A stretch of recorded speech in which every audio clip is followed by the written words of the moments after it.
Hello, I'm Dan Norenberg, advisor, coach, and consultant to executive and strategic leadership teams.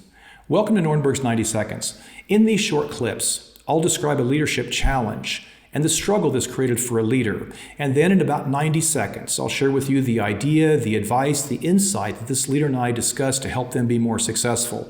And in doing so, should you encounter a situation similar to this sometime in the future, you'll have an additional resource to help you be more effective and more successful. Let me share today's situation. A CEO approached me and said, "Our strategy isn't producing the results we expected. The management team and I think it may be time to abandon this strategy and start anew because this strategy isn't delivering the traction in the organization or in the marketplace that we expect. Can you help us?"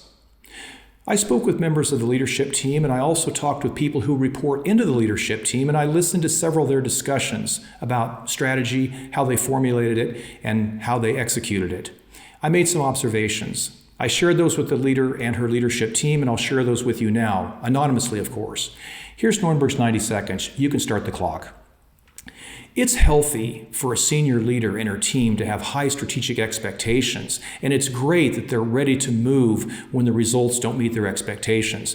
But to abandon their strategy wasn't the answer from my point of view. There's a difference between strategy authorship and strategy ownership. Strategy authorship is when you go through the motions, you go through the strategic process, you're checking the box. It's largely a cognitive process, somewhat mechanical. This is superficial strategy, for lack of a better word. Strategy ownership is different. This is where the leadership team really strives to create a strategy that makes sense, that people can buy into with their head and their heart. A senseful strategy is one that conveys meaning beyond market share and margins. There's a clarity around their strategic vision, what success looks like in the future. Strategic mission is razor sharp, and people understand that there's a purpose beyond the profits.